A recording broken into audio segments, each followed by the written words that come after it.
मग आपण प्रश्नोत्तर घेऊया. सर्वांना नमस्कार. डावोसवरनं महाराष्ट्राला नमस्कार. आपल्या सर्वांना माहिती आहे की डावोसला वर्ल्ड इकॉनॉमिक फोरम ची बैठक चाललेली आहे. भारताच्या वतीनं यावेळेस केंद्र सरकारने 10 राज्यांना या बैठकीमध्ये पार्टिसिपेट करण्याची संधी दिली. त्यामध्ये महाराष्ट्राला देखील संधी मिळाली आणि महाराष्ट्राचं डेलिगेशन घेऊन आम्ही या ठिकाणी आलो. आतापर्यंत अतिशय यशस्वी अशा पद्धतीनं ही वर्ल्ड इकॉनॉमिक फोरमची ही परिषद या ठिकाणी पार पडली आहे आणि विशेषतः महाराष्ट्राकरता अनेक चांगल्या बाबी या ठिकाणी घडल्या. पहिल्यांदा तर मला हे सांगायचं आहे की वर्ल्ड इकॉनॉमिक फोरम मधलं पार्टिसिपेशन का गरजेचं आहे. आपल्याला कल्पना आहे की आजच्या जिओपॉलिटिकल सिच्युएशनमध्ये ज्या प्रकारच्या आर्थिक घडामोडी घडतायत त्या घडामोडींमध्ये तुम्हाला जर रेलेव्हंट राहायचं असेल तर तुम्हाला डावोसला वर्ल्ड इकॉनॉमिक फोरममध्ये असलं पाहिजे. वर्ल्ड पॉलिटिकल लीडर्स इथे आहेत, वर्ल्ड बिझनेस लीडर्स इथे आहेत. जगातलं इनोव्हेशन हे या ठिकाणी शोकेस केलेलं आहे. आर्टिफिशियल इंटेलिजन्स आणि फ्युचर आणि फ्रंटियर टेक्नॉलॉजीज या ठिकाणी शोकेस केलेले आहेत आणि जगाची अर्थव्यवस्था कशा पद्धतीनं पुढे जाणार आहे हे या ठिकाणी आपल्याला शिकायला देखील मिळतं आणि त्यात सहभागी देखील व्हायला मिळतं.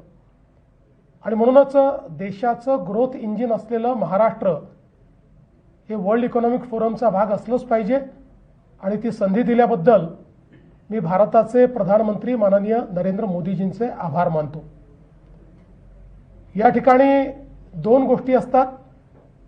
एक आपलं पार्टिसिपेशन असतं ज्यामध्ये बायलॅटरल मीटिंग्स होतात, बिझनेस लीडर्ससोबत मीटिंग्स होतात, वेगवेगळ्या पॅनल्समध्ये पार्टिसिपेट करून आपल्याला भारताची आणि आपल्या राज्याची भूमिका मांडता येते किंवा त्या क्षेत्रामधलं जे काही नवीन घडतं आहे त्यात आपण कुठे पोझिशन्ड आहोत या गोष्टी आपल्याला सांगता येतात.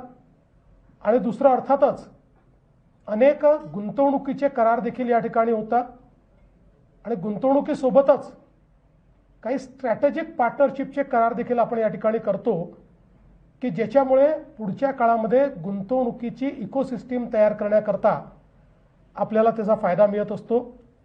त्या दृष्टीने अतिशय यशस्वीपणे हा दौरा आम्ही केलेला आहे. माझ्यासोबत राज्याचे उद्योग मंत्री श्री उदय सामंतजी देखील होते आणि एक स्ट्रॉंग डेलिगेशन इंडस्ट्रीज विभाग असेल, MMRDA, सिडको आणि इतर CMOचे वरिष्ठ अधिकारी अशा पद्धतीनं या ठिकाणी आम्ही पार्टिसिपेट केलेलं आहे. मला सांगताना आनंद वाटतो की जवळपास गुंतवणुकीचे करार जे आपण केले आहेत किंवा जे काही गुंतवणुकीच्या अनाउन्समेंट आपण केलेल्या आहेत त्या 30 लाख कोटी रुपयाच्या आहेत आणि याच्या व्यतिरिक्त 7 ते 10 लाख कोटी रुपये अजून अशा स्टेजला आहेत की ज्या संदर्भात आपली प्राथमिक बोलणी झालेली आहे. त्या संदर्भातलं काही एक प्रकारचं ॲग्रीमेंटही झालं आहे पण पुढच्या महिन्या किंवा 2 महिन्यामध्ये ॲक्च्युअल MOUच्या स्टेजला ते येतील. त्यामुळे एक अतिशय यशस्वी अशा पद्धतीची गुंतवणूक आपल्याला प्राप्त झालेली आहे. 30 लाख कोटीची गुंतवणूक या ठिकाणी आणि अजून 7 ते 10 लाख कोटी ही गुंतवणूक पुढच्या काळामध्ये वाढेल अशा पद्धतीने गुंतवणूक आपण करू शकलो आहोत. विशेषतः मला हे सांगितलं पाहिजे की ही जी काही गुंतवणूक आहे यामध्ये इंडस्ट्री सेक्टर आहे, याच्यामध्ये सर्व्हिस सेक्टर आहे, याच्यामध्ये ॲग्रिकल्चर आहे, याच्यामध्ये टेक्नॉलॉजीचं क्षेत्र आहे. सगळ्या क्षेत्रांमध्ये मोठ्या प्रमाणात ही इन्व्हेस्टमेंट केलेली आहे. जी इन्व्हेस्टमेंट आपल्याकडे येते त्याचा जर आपण एकूण हिशोब लावला तर याच्यामध्ये 83% जे काही करार आहेत एकूण करारांपैकी यामध्ये FDI आहे, फॉरेन डायरेक्ट इन्व्हेस्टमेंट आहे.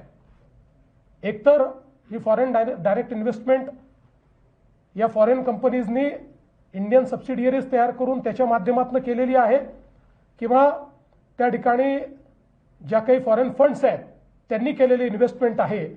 त्यामुळे 83% गुंतवणूक ही FDI कंपोनंटची गुंतवणूक आहे. ही अतिशय आनंदाची गोष्ट आहे.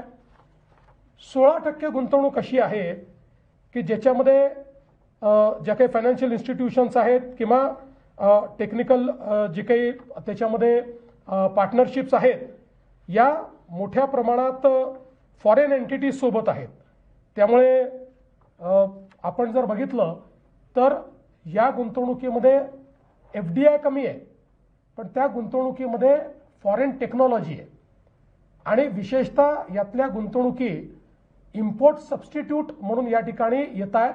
म्हणजे ज्या गोष्टी आपण इम्पोर्ट करतो त्याचं सबस्टिट्यूशन करणाऱ्या गोष्टी या गुंतवणुकीतनं आपण तयार करणार आहोत. एकूण किती देशातनं गुंतवणूक आपल्याकडे येते आहे याचा जर हिशोब आपण लावला तर 18 देशातनं ही गुंतवणूक येते आहे, ज्याच्यामध्ये विशेषतः आपण जर विचार केला तर US, UK, Switzerland, Sweden, Singapore, Netherland, Japan, Italy, Germany, France, UAE, Denmark, Norway, Finland, Spain, Canada, Belgium, Austria अशा अनेक देशांपासनं ही येते. सिंगापूर अशा अनेक देशातनं UAE देखील आहे. या ठिकाणी ही इन्व्हेस्टमेंट या ठिकाणी येते. आणि सगळ्यात महत्त्वाचं सातत्याने हा प्रश्न विचारला जातो की या अनाउन्समेंट या प्रत्यक्ष त्या ठिकाणी परिवर्तित होतात का. तर याही संदर्भात महाराष्ट्राचा परफॉर्मन्स सगळ्यात चांगला राहिलेला आहे. डावोस 2025 मध्ये ज्या इन्व्हेस्टमेंट अनाउन्समेंट होत्या त्यापैकी 75% अनाउन्समेंट्स या फ्रक्टिफाय झालेल्या आहेत, त्या प्रत्यक्षात जमिनीवर येत आहेत. आणि त्यामुळे मला असं या ठिकाणी वाटतं की एक प्रकारे या कागदावरच्या अनाउन्समेंट्स नाहीत. एक गोष्ट अजून स्पष्ट केली पाहिजे, कारण अनेक वेळा लोकांचा गैरसमज असतो किंवा काही लोक जाणीवपूर्वक गैरसमज करून देतात. या इन्व्हेस्टमेंटचा जो कालावधी असतो, एक इन्व्हेस्टमेंट सुरू झाल्यापासून ती पूर्णपणे अस्तित्वात येण्याकरता हा 3 वर्षापासून 7 वर्षापर्यंत असतो. त्यामुळे वेगवेगळ्या टप्प्यात प्रोडक्शन होतं, वेगवेगळ्या टप्प्यात ती फ्रक्टिफाय होते. पण या सगळ्या इन्व्हेस्टमेंट जे सिरियस इन्व्हेस्टर्स असतात ते जमिनी घेतात, अप्रुव्हल्स घेतात, फायनान्शियल क्लोजर करतात आणि काम सुरू करतात, त्यालाच आपण एक प्रकारे इन्व्हेस्टमेंट आली आहे असं समजतो. त्या दृष्टीनं ही 75% 2025चे जे काही आपले MOUs आहेत किंवा आपल्या घोषणा आहेत त्या या ठिकाणी फ्रक्टिफाय झालेल्या आहेत. ज्या होऊ शकल्या नाहीत त्यातलेही काही गोष्टींमध्ये जिओपॉलिटिकल कारणं आहेत.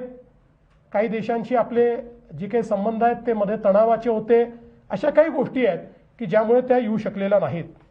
आता आपण जर याच्यामध्ये कोण कोण आलेलं आहे मी सगळे सांगणार नाही, पण आपण जर बघितलं SBG ग्रुप आहे, केनियस इंटरनॅशनल आहे, ब्रुकफिल्ड आहे, RMZ आहे, Indo Italian chamber of commerce आहे, या ठिकाणी आर्सेलर मित्तल आहे, IISM ग्लोबल आहे, ACME क्लीनटेक सोल्युशन आहे, टिल्मन ग्लोबल आहे, त्यानंतर TGH डेटा सेंटर आहे, हार्ली ऑफ लंडन आहे, SR आहे, TARQ सेमिकॉन आहे, कॅपिटल लँड आहे, ओपन AI आहे, प्रिन्स्टन डेटा ग्रुप आहे, NVIDIA आहे, स्कोडा ऑटो, फोक्सवॅगन आहे, या ठिकाणी त्यासोबत आयरन माउंटन आहे, STT टेलिमेडिया आहे, नोवो नेसिस आहे, IONQ आहे.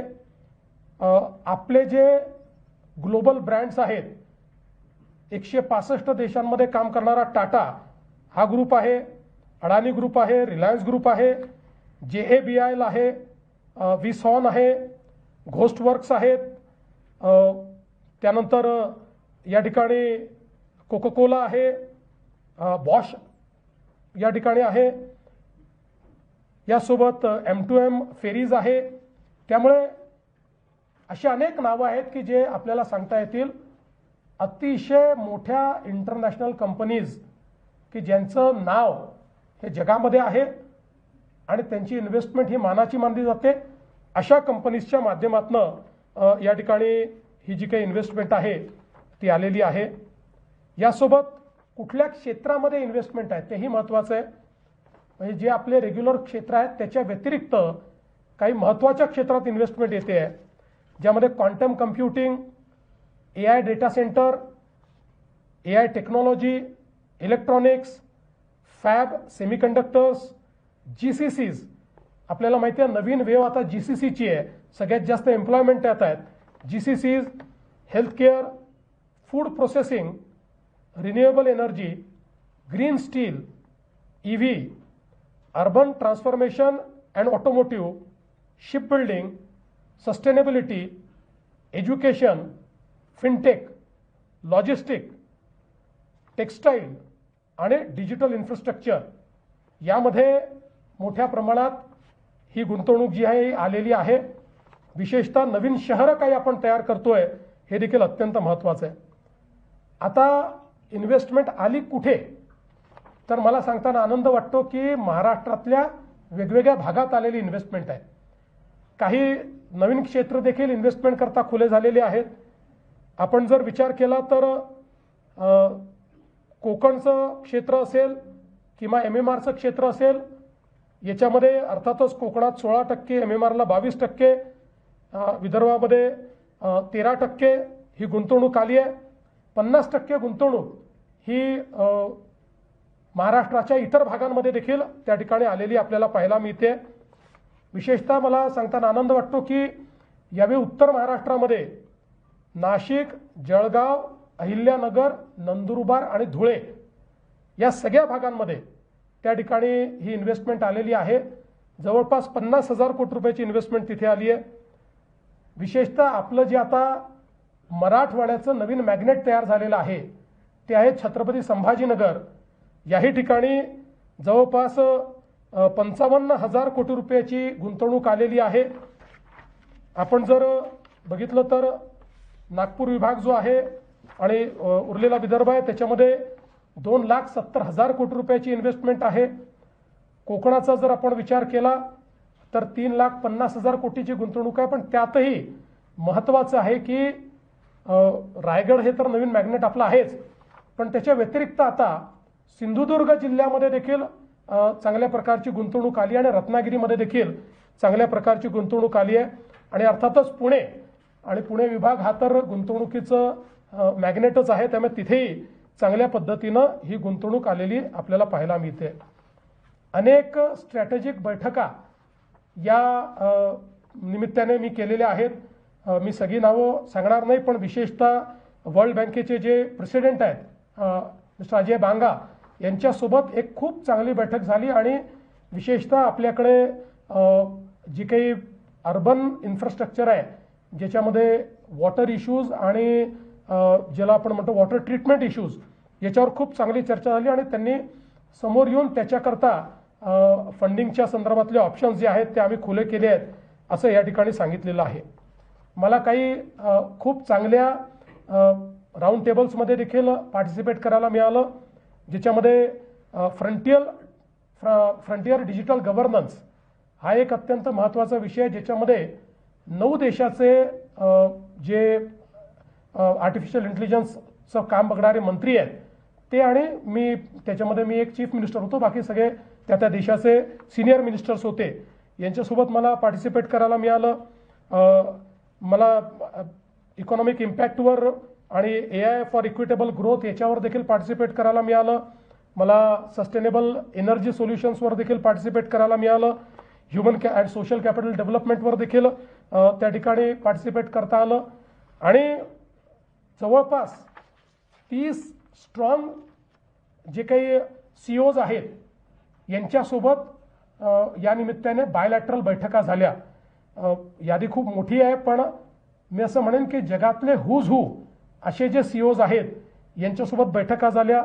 त्यांना महाराष्ट्रात आणि भारतात मी निमंत्रित केलं. काहींचं ऑलरेडी ऑपरेशन चाललं आहे, ते अधिक मोठं कसं करता येईल या संदर्भात चर्चा झाल्या.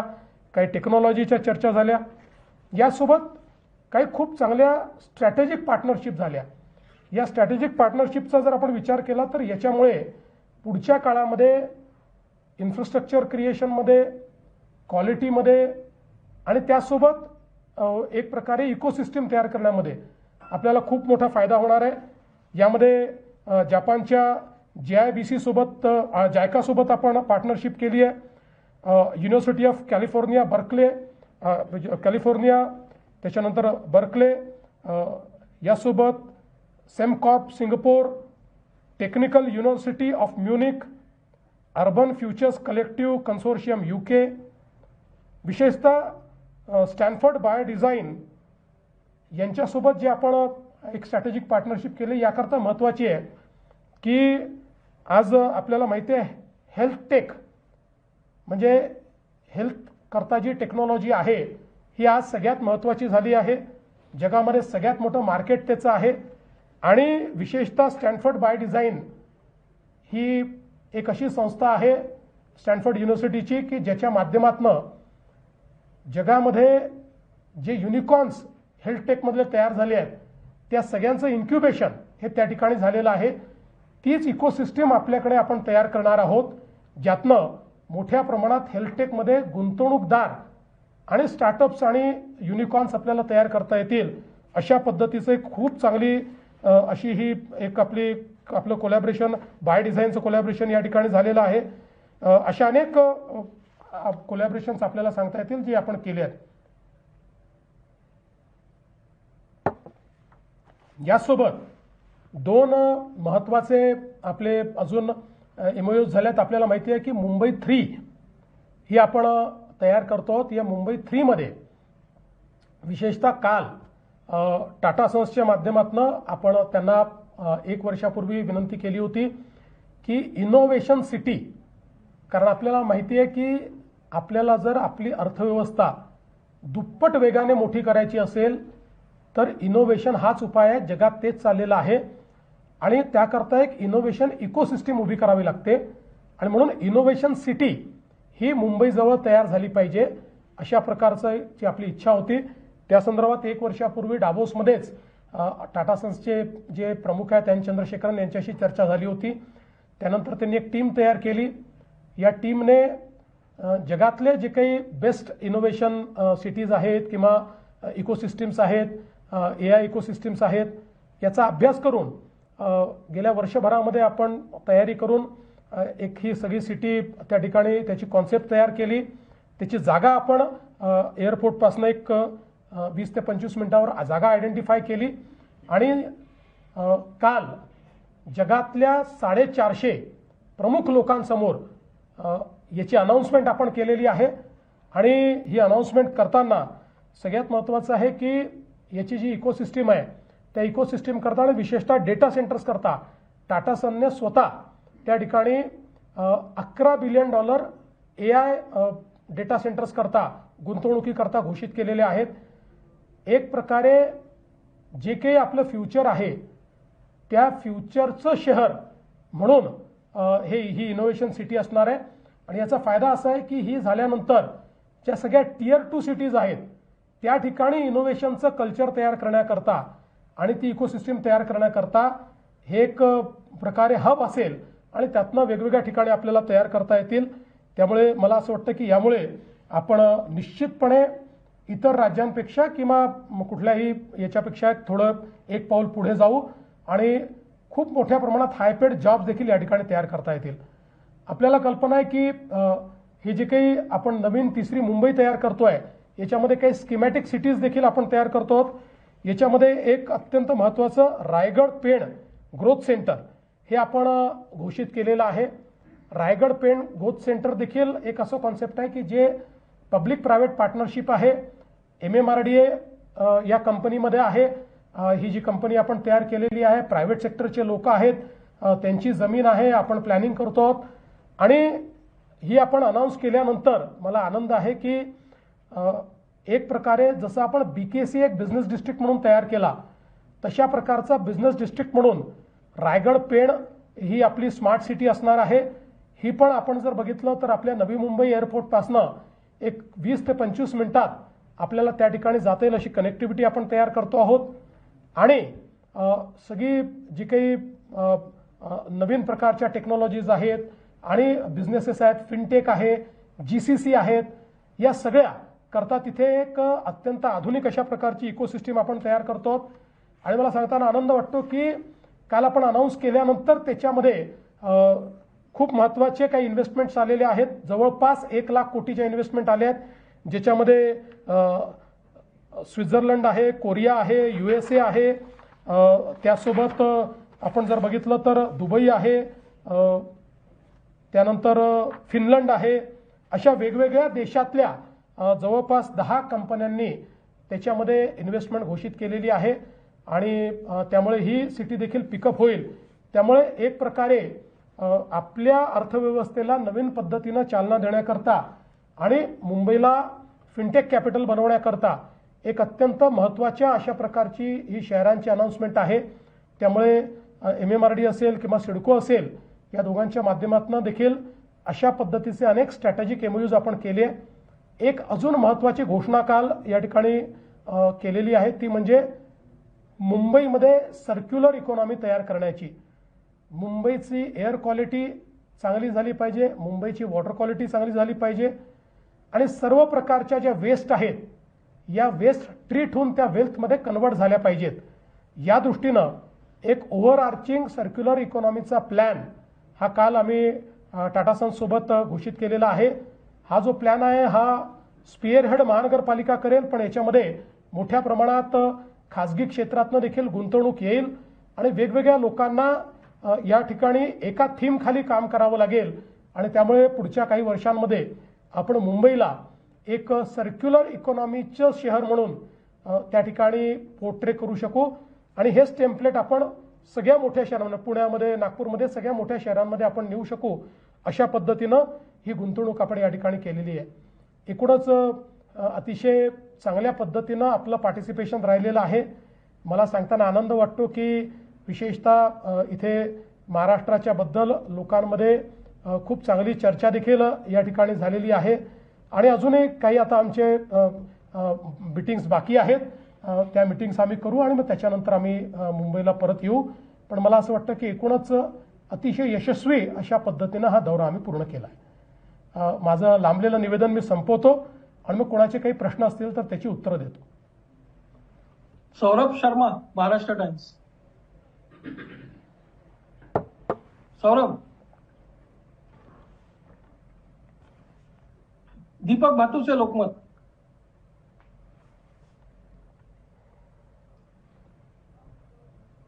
दीपकचं माईक अनम्यूट करतात.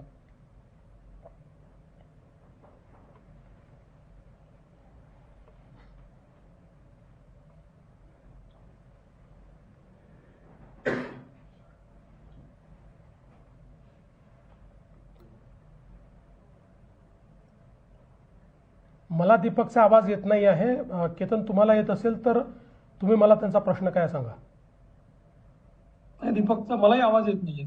मग बरेच हात वर आहेत. विनयाचा हात वर आहे, सुधांशूचा हात वर आहे, यदूचा हात वर आहे, राहुलचा हात वर आहे. जोरी कोणी विचारू शकेल? Abhishek Pandey, Zee news.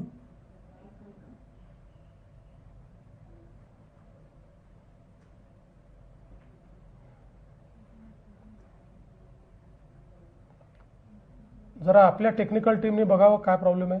Y are we not able to get them. Nidhi, सगळ्यांना अनम्यूट करावं लागेल. एकत्रित करा, फक्त सगळे एकत्रित बोलले नाहीत तर मग सगळं ऐकू येईल. मी नावं घेतो, मला ज्यांच्या रिक्वेस्ट आली आहे त्यांची नावं घेतो. मी अनम्यूट आहे, प्रश्न विचारू का? सर नमस्कार. हा, फक्त नाव सांगून विचारा, नाव सांगून, मला दिसत नाहीये, नाव सांगून विचारा. सौरभ महाराष्ट्र टाइम्स पहिले आधी. हा ठीक आहे. सर, ज्या काही क्षेत्रांमधलं गुंतवणूक झालेली आहे त्यामधलं कोणत्या क्षेत्रात सर्वाधिक? हा सौरभ बोला. येतो ना आवाज? थोडं जोराने बोललात तर आवाज येईल. सर्वात कोणत्या क्षेत्रामध्ये गुंतवणूक यामध्ये झालेली आहे गेल्या होता आणि कोणत्या शहरासाठी जास्त आहे असं काही बायफर्केशन करू शकता? नाही, मी बायफर्केशन देखील आपल्याला सांगितलेलं आहे. सगळेच कुठल्या कुठल्या क्षेत्रात आली आहे ते मी आपल्याला ऑलरेडी सांगितलेलं आहे. आणि विशेषतः ही जी इन्व्हेस्टमेंट आहे ती जसं मी सांगितलं की क्वांटम कम्प्युटिंग असेल, AI डेटा सेंटर असेल, AI टेक्नॉलॉजी असेल, इलेक्ट्रॉनिक्स असेल, फॅब सेमीकंडक्टर असेल, GCC असेल, हेल्थकेअर असेल, फूड प्रोसेसिंग असेल, रिन्युएबल एनर्जी असेल, ग्रीन स्टील असेल, अर्बन ट्रान्सफॉर्मेशन, अशा वेगवेगळ्या क्षेत्रांमध्ये आलेली आहेत. आणि मी आपल्याला सांगितलं विदर्भात किती, मराठवाड्यात किती, हे आपल्याला ऑलरेडी सांगितलंय. सर माझा प्रश्न आहे. हो बोला. यदू बोलतो सर. बोला यदू जी. एक सोशल मीडियामध्ये गेल्या 2-3 दिवसांपासून एक प्रश्न विचारला जातो आहे की देशांतर्गत उद्योग जे आहेत त्या उद्योगांशी गुंतवणुकीचे करार हे दावोसमध्ये का होत आहेत? फार चांगला प्रश्न तुम्ही विचारला. पहिल्यांदा तर माझ्या हे लक्षात आलं की एक टूल किट तयार झालेली आहे, जी टूल किट थेट या ठिकाणी एवढ्याकरताच तयार केलेली आहे की ज्यांना महाराष्ट्राचं यश पाहवत नाही असे काही लोक अशा पद्धतीनं मेसेजेस तयार करून त्या ठिकाणी पोस्ट करतायत. किंबहुना मला तर अतिशय गंमत वाटली की सगळ्यांचा मेसेज सारखा, त्याच्यामध्ये काहीच अंतर नाही. या टूल किटच्या मागे कोण आहेत वगैरे हे आता मी सांगत नाही, मला ते लक्षात येत आहे. पण त्या सगळ्यांना मी उत्तर देऊ इच्छितो. पहिल्यांदा तर हे जे काही आपण करार या ठिकाणी करतो आहोत हे सगळे करार FDIचे करार आहेत. हे देशातल्या गुंतवणुकीचे करार नाही आहेत, हे फॉरेन डायरेक्ट इन्व्हेस्टमेंटचे करार आहेत. साधारणपणे ज्यावेळेस डावोसमध्ये वर्ल्ड इकॉनॉमिक फोरम असतं त्यावेळी जेवढे अशा प्रकारचे FDI गुंतवणूक करणारे कंपनीज आहेत या सगळ्यांच्या बोर्ड मीटिंग्स याच्या आसपास असतात. आणि त्यामुळे त्यांची इच्छा असते की या ठिकाणी अशा प्रकारचा करार झाला पाहिजे, म्हणून आपण तो करार करतो.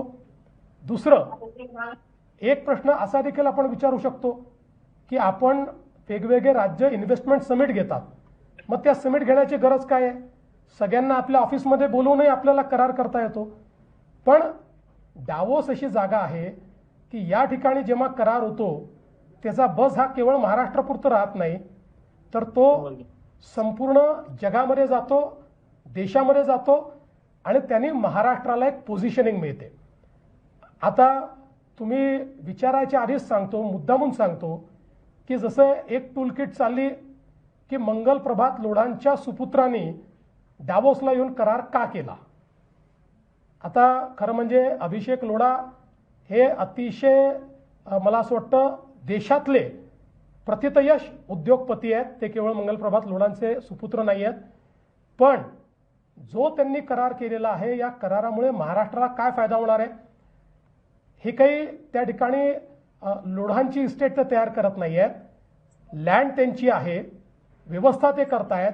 आणि या ठिकाणी जगातल्या 4 सगळ्यात महत्त्वाच्या कंपनीज डेटा सेंटरमध्ये इन्व्हेस्ट करतायत. हायपरस्केलर, AI डेटा सेंटर, ज्या गोष्टीची सर्वाधिक आवश्यकता आपल्याला आहे, ज्यामुळे मुंबई डेटा सेंटर इकोसिस्टीममध्ये नंबर 1 वर येणार आहे, त्याचा तो करार आहे. आणि या सगळ्या कंपनीज FDI त्या ठिकाणी आणणार आहेत. त्यामुळे आपण जर बघितलं तर हा जो करार झालेला आहे याच्यात 80% FDI आहे. फक्त 20% जो काही आहे तो लँडच्या रूपानं त्यांची इक्विटी आहे. आज एक गोष्ट आपण लक्षात घेतली पाहिजे की भारतीय कंपन्या ग्लोबल झालेल्या आहेत, त्या लोकल कंपनीज नाही आहेत. या सगळ्या ज्या काही भारतीय कंपनीज आहेत या आपला विस्तार करण्याकरता फॉरेन कॅपिटल करता या ठिकाणी येतात. ते फॉरेन कॅपिटल त्यांना मिळतं. डोमेस्टिक कॅपिटल जे काही आहे त्या डोमेस्टिक कॅपिटलपेक्षा स्वस्त फॉरेन कॅपिटल असतं आणि फॉरेन ज्या कंपनीज आहेत त्यांनाही तिथे विस्तार करायला मिळतो, त्यामुळे ते लोकल पार्टनर्स घेतात आणि असं हे कोलॅबरेशन या ठिकाणी होतं. याच्यामुळे मोठ्या प्रमाणात इंडियन कंपनीज फॉरेन इन्व्हेस्टर्ससोबत करार करतायत. यातल्या अनेक कंपनी तर अशा आहेत की ज्यांनी टेक्नॉलॉजी स्वतः तयार केली आहे आणि इन्व्हेस्टमेंट बाहेरून घेत आहेत. काही कंपनीज अशा आहेत की ज्या टेक्नॉलॉजी आणि इन्व्हेस्टमेंट दोन्ही बाहेरून घेत आहेत आणि फॉरेन कंपनीज करता भारतामध्ये ते सेटअप करतायत. त्यामुळे मला असं वाटतं की ज्यांना अर्थव्यवस्थेशी काही घेणं देणं नाही, ज्यांना याचा रिपल इफेक्ट काय आहे हे समजत नाही, असे अनेक लोक टीका करतात. काही लोकांना कदाचित खरंच समजत नसेल म्हणून टीका करतात. पण एक गोष्ट निश्चित आहे, सोशल मीडियामध्ये याच्यावर पेड टीका झाली, पैसे देऊन टूलकिट तयार करून याच्यावर जी टीका झाली त्याची नोंद मी घेतली आहे. पण हीच टीका मागच्याही वर्षी केली होती. त्या सगळ्यांना 75% इन्व्हेस्टमेंट ही फ्रक्टिफाय करून आम्ही दाखवली. सीएम सर, सागर कुलकर्णी. सीएम सर, आवाज येतो? राहुल जोरी. सर, राहुल झोरी बोलतोय. सर, आता जे आकडे खरं तर मोठे मोठे येत आहेत, पण याचं तुम्ही म्हणजे आता शहर वाईज किंवा रिजन वाईज डिस्ट्रीब्युशन कळत नाहीये. खास करून मराठवाड्याच्या बाबतीत अनेकदा मायग्रेशन जे होतं मोठ्या संख्येनं, तर त्या बाबतीत उद्योगधंदे नसणं, बेरोजगारी असणं आणि त्यामुळे मुंबई, पुणे या सगळ्या शहरावर ताण वाढणं. तर हे जे सगळे आकडे मोठ्या संख्येने येत आहेत, आपल्याला असं काही आपण त्याबद्दल काम करत आहोत का की मराठवाडा किंवा त्या भागातला तिथला रोजगार उपलब्ध होईल? आणि या सगळ्याबद्दल अजून एक महत्वाचा प्रश्न वारंवार राहतो, शासकीय अनास्था. आकडे येतात, मोठी गुंतवणूक येते, मात्र तिथली सरकारी अनास्था किंवा त्यांना मिळणार रिस्पॉन्स, मग ते लँड एक्विजिशन पासून ते प्रत्येक गोष्टीच्या अडचणी असतील, तर त्या संदर्भातली काही सिंगल विंडो आपण काही तयार करणार आहोत का लवकरात लवकर परवानग्यांसाठी? पहिल्यांदा तर तुम्ही मराठवाड्याचं विचारलं तर मला सांगताना आनंद वाटतो की जवळपास 55,245 कोटी रुपयाची गुंतवणूक मराठवाड्यात चाललेली आहे. आणि जसं मी सांगितलं की ज्या ठिकाणी गुंतवणूक जात नव्हती असेही जिल्हे, जळगाव असेल, धुळे असेल, नंदुरबार असेल, उत्तर महाराष्ट्रातले, इथे देखील गुंतवणूक गेली आहे. कोकणातही सिंधुदुर्गला गुंतवणूक जात नव्हती, तिथेही गुंतवणूक गेलेली आहे. त्यामुळे नवीन भागांमध्ये ही गुंतवणूक या ठिकाणी चाललेली आहे, याचा मला आनंद आहे. दुसरं, आपण मैत्री नावाचं एक पोर्टल सुरू केलेलं आहे, जे वन स्टॉप शॉप आहे, ज्याच्या माध्यमातून सगळ्यांना फास्ट परवानग्या मिळतात, त्याचं कंप्लीट मॉनिटरिंग होतं. एक स्पेशल मेकॅनिझम आपण तयार केला आहे. दाबोसला जे MOU तयार होतात त्याच्या प्रत्येकाची प्रगती काय आहे हे आपण ट्रॅक करतो. ते कुठे जर अडले तर त्या ठिकाणी त्यांना आपण मदत करतो. सर्वात पहिल्यांदा टॉप प्रायोरिटीवर लँड अलॉटमेंट आपण त्यांना करतो. ज्यांचे फायनान्शियल क्लोजर झालेले आहेत त्यांना इमिजिएट लँड मिळेल अशा पद्धतीने आपण प्रयत्न करतो. त्यामुळे मला असं वाटतं की या संदर्भात आता आपला ट्रॅक रेकॉर्ड हा देशात सगळ्यात चांगला आहे. सर, दीपक सर, बार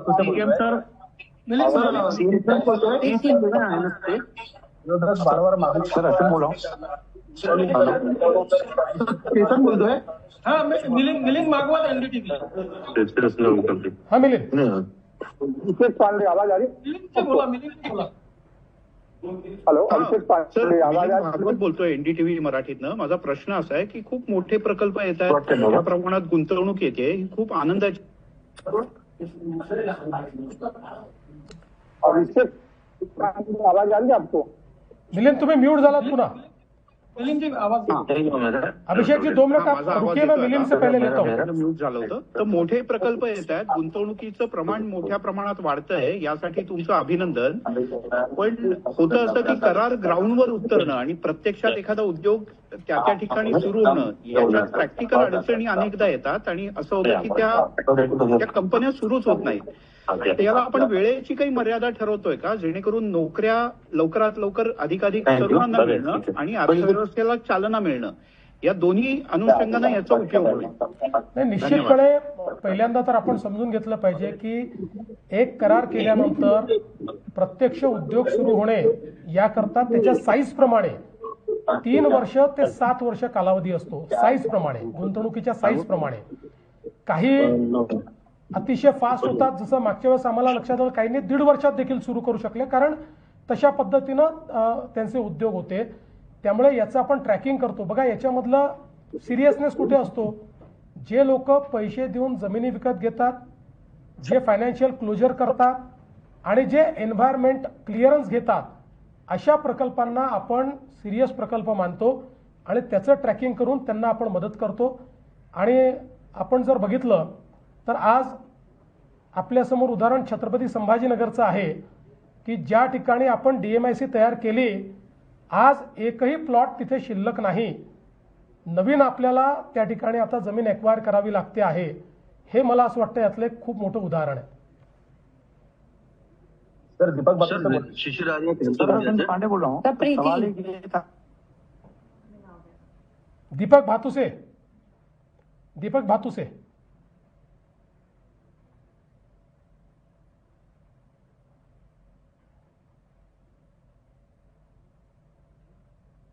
आवाज गेलाय पुन्हा. कोणाचा अजून येत असेल तर शिशिर. संजीव शिवडेकर. हा संजीव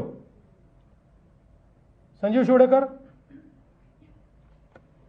हा तुम्ही अनम्यूट करा आणि विचारा. अनम्यूट करा.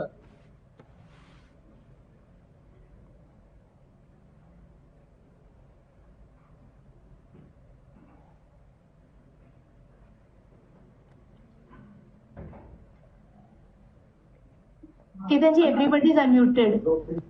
संजीव शिवडेकर विचारा तुम्ही.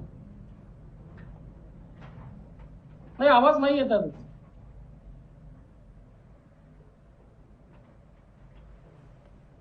नाही तुमच्याकडनं अनम्यूट करा तुम्ही. हॅलो साहेब, येतोय आवाज? ऐकू येतोय. संजीव बोला. हा आता येतोय, बोला.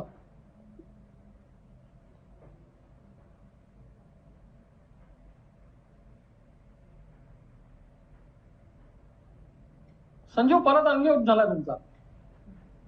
हॅलो. देवेंद्र भाऊ नमस्कार. तुमचं पहिलं अभिनंदन. आणि माझा प्रश्न असा आहे की सर्क्युलर इकॉनॉमी बद्दल आपण जे म्हणालात की मुंबईमध्ये मिनिमम वेस्ट आणि मॅक्सिमम रियूज हे कधीपर्यंत शक्य आहे, आणि बाकीच्या सिटीज मुंबई, पुणे, नागपूर इथपर्यंत कधीपर्यंत पोहोचू शकते, आणि साधारणतः काय अंदाज आहे, टाइमलाईन तुम्ही ठेवले? पहिल्यांदा मुंबईमध्ये आपण हा प्रयोग करणार आहोत आणि याच्यामध्ये खूप काम करावं लागणार आहे.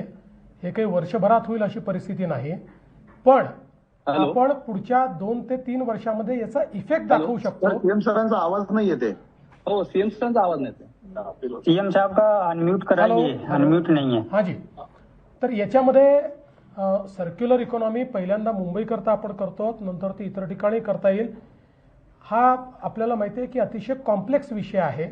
हा काही 1 वर्षात आणि 2 वर्षात होऊ शकणार नाही, पण याची सुरुवात आता आपण करणार आहोत. वेगवेगळ्या टेक्नॉलॉजीजचा उपयोग आपण करणार आहोत. वेगवेगळे प्लेयर्स त्याच्यामध्ये येणार आहेत आणि मला विश्वास आहे की पुढच्या 2 ते 3 वर्षामध्ये मुंबईच्या एअर क्वालिटीमध्ये, वॉटर क्वालिटीमध्ये आपल्याला फरक दिसायला लागेल आणि 5 ते 7 वर्षामध्ये आपण सस्टेनेबल शहराकडे आपली वाटचाल करू शकतो.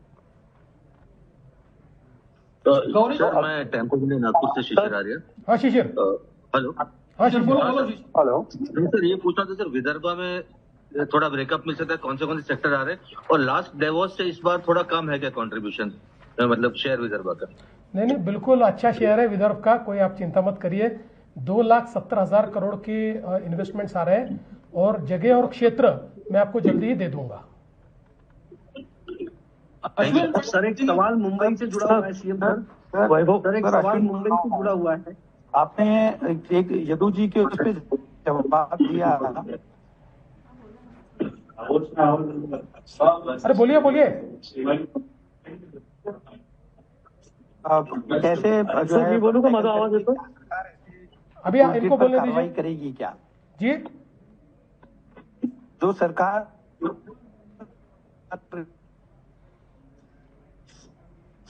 टूल किट पे कोई कार्रवाई करेगी क्या, असा प्रश्न आहे अश्विनचा. देखिए,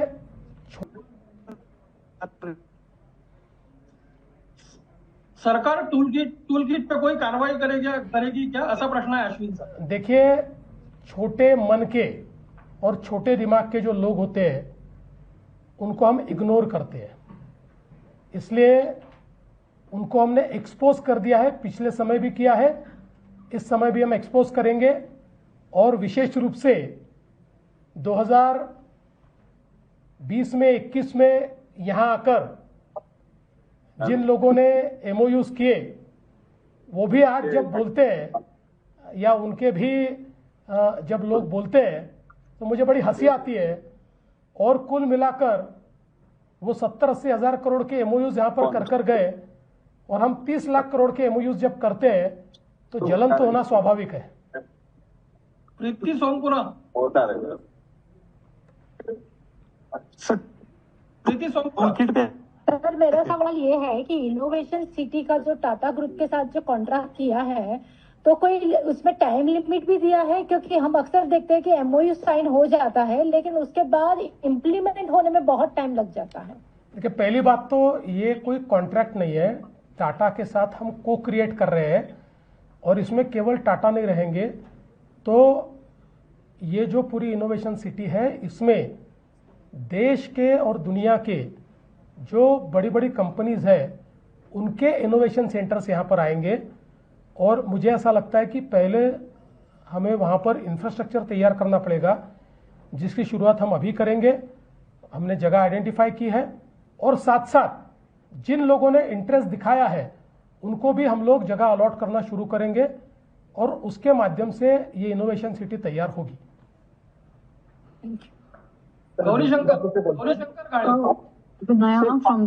सर नमस्कार, गौरीशंकर घाळे बोलतो पुढारी.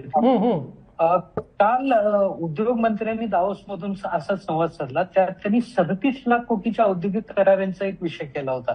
महाराष्ट्रात अनेक ठिकाणी छापून आपण थोडंसं त्यावर भाष्य केलं तर प्रकाश टाकलं तर बरं होईल. मी अतिशय क्लिअर सांगितलं, त्यांनी काही चुकीचं सांगितलेलं नाही. 30 लाख कोटीचे करार आणि अनाउन्समेंट पूर्ण झालेले आहेत. 7 ते 10 लाख कोटीचे जे काही करार आहेत याच्यामध्ये बोलण्या पूर्ण झालेल्या आहेत, पण त्या संदर्भातले करार हे आम्ही त्या ठिकाणी नंतर करणार आहोत, कारण त्याच्यामध्ये काही गोष्टींची पूर्तता व्हायची आहे. त्यांचे फॉरेन पार्टनर जे आहेत काही ठिकाणी ते असर्टन व्हायचे आहेत. 100% ही पण गुंतवणूक येणारच आहे, पण आम्ही काही नियम तयार केले होते. त्या नियमांमध्ये जोपर्यंत एफडीआय पूर्णपणे असर्टन होणार नाही तोपर्यंत अनाउन्समेंट करायची नाही. आणि म्हणून या संदर्भात त्यांची चर्चा आल्या. काही असे आहेत की जे आमच्याशी डायरेक्ट या ठिकाणी आले आणि इथे येऊन त्यांनी आमच्यासमोर प्रपोजल्स ठेवली. त्यांची प्रपोजल्स इव्हॅल्युएट न करता त्यांच्याशी करार करणं योग्य नाही आहे आणि म्हणून ते केलं नाही. म्हणून मी पहिल्यांदाच सांगितलं 30 लाख कोटीची या ठिकाणी करार आणि घोषणा झालेल्या आहेत. 7 ते 10 लाख कोटी, कदाचित 12 लाखापर्यंत जाऊ शकेल, हे पुढच्या महिन्याभरात होतील. धन्यवाद सर. विनया बोलतीये, विनया देशपांडे मुंबईहून. मला प्लीज एक सांगा, तुम्ही ब्रेकअप जेव्हा सांगितलात तेव्हा तुम्ही म्हटलात की 16% investments are with foreign entities आणि these are with respect to foreign technologies. तर तुम्ही जेव्हा इम्पोर्ट सबस्टिट्यूशन बद्दल सांगताय तर कुठल्या कुठल्या गोष्टींचं इम्पोर्ट सबस्टिट्यूशन आहे and how will it reflect nationally? Thank you. मुळामध्ये याच्यामध्ये ज्या काही इमर्जिंग इंडस्ट्रीज आहेत, ऑटोमोबाईल असेल किंवा वेगवेगळ्या ज्या काही इंडस्ट्रीज आहेत याच्यातलं इम्पोर्ट सबस्टिट्यूशन आहे. काही ठिकाणी तर क्रिटिकल टेक्नॉलॉजीज मधलंही इम्पोर्ट सबस्टिट्यूशन आहे. त्याचा कंप्लीट ब्रेकअप जो आहे तो मी आपल्याला निश्चितपणे प्रोव्हाइड करेन. आता तो मी सोबत ठेवलेला नाहीये, पण तो आपल्याला मी प्रोव्हाइड करेन. आणि परत एकदा सांगतो की 83% जे आहे ते या ठिकाणी एफडीआय आहे आणि हे जे मी जे सांगितलेलं आहे याच्यामध्ये फॉरेन पार्टनर्स आहेत पण एफडीआय नाहीये, टेक्नॉलॉजी आहे. सीएम साहब नमस्कार, मैं सोमदत्त शर्मा दैनिक भास्कर से. जी बोलिए शर्मा जी. सर आपने जी सर आपको सबसे पहले तो बधाई कि 30 लाख करोड़ के करार हुए हैं. एक करार कल्याण डोंबिवली में मनसे के साथ सिंधे गुट का हुआ है, तो उस करार की जानकारी आपको मिली है क्या? मैं अभी डावोस पे फोकस कर रहा हूं. महाराष्ट्र आऊंगा तो सारे महाराष्ट्र के करारों की जानकारी आपको दे दूंगा, आप चिंता मत कीजिए. सीएम साहब अभिषेक पांडे भारत एक्सप्रेस से आवाज दिया. वैभव गंजापुरे. वैभव नमस्कार. नमस्कार सिंह बोल रहा हूँ INS से. सर नमस्कार. वैभव हाँ येत आहे वैभव बोल. Sir first of all congratulations. मला विचारायचं होतं की आपलं एक $1 ट्रिलियन इकॉनॉमीचा जे उद्देश आहे या डॅव्होसमुळे किती लवकर पूर्ण होईल आणि या टोटल डॅव्होस इन्व्हेस्टमेंटमुळे किती एम्प्लॉयमेंट जनरेशन महाराष्ट्रात होणार? थँक्यू. एम्प्लॉयमेंट जनरेशन हे खूप मोठ्या प्रमाणात होणार आहे. वेगवेगळ्या सेक्टरमध्ये वेगवेगळ्या प्रकारचं आहे. विशेषतः काही सर्व्हिस सेक्टरमधले आहेत त्याच्यामध्ये जास्त होईल, काही ठिकाणी थोडं कमी होईल, पण एकूण माझा अंदाज आहे की 30 लाखपेक्षा जास्त एम्प्लॉयमेंट आपण या ठिकाणी यातनं 30 ते 40 लाख एम्प्लॉयमेंट आपण तयार करू शकू. आणि निश्चितच आपल्या $1 ट्रिलियन इकॉनॉमीचं जे स्वप्न आहे त्याला यातनं फायदा मिळेल. कारण जेव्हा गुंतवणूक प्रायव्हेट सेक्टर करतं त्यावेळेस आपली जी अर्थव्यवस्था असते ती अर्थव्यवस्था एक्सपांड होत असते आणि ती अर्थव्यवस्था जेव्हा वाढते त्यातनंच खऱ्या अर्थानं ज्याला आपण GDPची ग्रोथ म्हणतो ती ग्रोथ आपल्याला पाहायला मिळते. आणि म्हणून मोठ्या प्रमाणात या गुंतवणुकीचा जो परिणाम आहे तो आपल्या GDP ग्रोथवर होईल आणि आपण जी $1 ट्रिलियन इकॉनॉमीकडची वाटचाल आहे ती करू शकू. एक सवाल मुंबई से संबंधित है. राजीव सिंह बोलो INS से. सवाल सर ये है कि मुंबई के लिए भी एक बड़ा ड्रीम है, एक ऐसा समय है जब BMC में पहली बार बीजेपी की सत्ता स्थापित हो रही, तो जिम्मेदारियां आप लोगों की बढ़ गई है. मुंबई के लिए क्या कुछ खास है दावोस से? देखिए, मैंने जो सर्कुलर इकोनॉमी की बात की वो प्रयोग मुंबई में ही होने वाला है और मैं ऐसा मानता हूं कि हम अगर उसको सक्सेसफुल करेंगे तो इससे बड़ा तोहफा मुंबई के लिए दूसरा कोई नहीं होगा. चलो लास्ट क्वेश्चन, मेरी मीटिंग से इसलिए लास्ट क्वेश्चन. अभिषेक बोलिए. अभिषेक. एक सवाल सर, 2 सवाल है. पहला सवाल तो ये है कि पिछली बार का लोग आंकड़ा उठ करके यहाँ पर एक नैरेटिव सेट करने की कोशिश कर रहे हैं कि दावोस में जो इन्वेस्टमेंट आता है, जो करार होता है, उसका यहाँ पर बहुत कम जो इम्प्लीमेंटेशन होता है, पहला. और दूसरा, इस बार MMRDA ने काफी कुछ लाया है अपने पिटारे में. बहुत सारे करार MMRDA के रीजन में हुए हैं, उसका कितना फायदा होगा. और तीसरी जो एक नई सिटी बनाने का आप लोगों ने जो तय किया है पनवेल और आसपास के हिस्से में नवी मुंबई एयरपोर्ट प्रोजेक्ट के लिए, उससे क्या फायदा होगा और खासकर जो कंजेशन है मुंबई के भीतर, वो कंजेशन कितना कम हो सकेगा? पहली बात तो यह है कि जिन्होंने अपनी अकल को अभिषेक जी बंद करके रखा है उनको समझाने से भी कोई फायदा नहीं है. बाकी जो समझते हैं उनके लिए मैंने सारे एक्सप्लेनेशन दिए हुए हैं जो आपके माध्यम से उन तक भी पहुंचेंगे और जो समझना नहीं चाहते उन तक भी पहुंचेंगे. तो मैं वापस कह देता हूं आपके माध्यम से कि 2025 के डावोस के जो अनाउंसमेंट थे उसका सक्सेस रेट 75% है, जो देश में सबसे अच्छा है. इस बार के भी हम लोग इसी प्रकार से ट्रैक करेंगे और विशेषतः मुंबई और MMR रीजन में जो इन्वेस्टमेंट्स आई है वो हमारी अर्थव्यवस्था को ग्रोथ इंजिन के रूप में आगे ले जाएगी. Thank you. सर, सागर बोलतो NDTVतून. हाँ सागर बोलतो NDTVतून. सर, तुम्ही जवळपास 2014 पासून सलग पुढे म्हणजे कंटिन्यू डावोस केलेला आहे, नंतर आता हा टर्म पण करताय. बेसिकली मला 2 क्वेश्चन विचारायचे आहेत की तिथे जे इन्व्हेस्टमेंटचं ट्रेंड बदललेला आहे वर्ल्ड वाईड, तो काय स्वरूपात बदल झालेला आहे आणि महाराष्ट्राला कुठले चॅलेंजेस तुम्ही पाहिले तिथे की आहेत फ्युचरमध्ये हे चॅलेंजेस आहेत जे आपल्याला फार वेगळ्या स्वरूपामध्ये हँडल करावं लागणार आहेत? बघा, नेचर ऑफ बिझनेस हा चेंज होतो आहे. मागील वर्षी आणि या वर्षी दोन्ही वर्षांमध्ये डावोसमध्ये सर्वात जास्त चर्चा AI आणि इनोव्हेशनची आहे आणि प्रत्येक शहराला AI, प्रत्येक देशाला AI आणि इनोव्हेशन यामुळे जी काही बदल येत आहेत, ज्या काही नवीन वेव्ज येत आहेत त्या वेव्ज समजून घ्याव्या लागतील आणि तशा पद्धतीनं इकोसिस्टीम तयार करावी लागेल. महाराष्ट्रासमोर देखील हाच चॅलेंज आहे आणि म्हणूनच आपण इनोव्हेशन सिटी किंवा वेगवेगळे जे विचार केलेले आहेत ते याकरताच आपण केलेले आहेत. चला, सगळ्यांचे खूप खूप आभार, धन्यवाद, थँक्यू.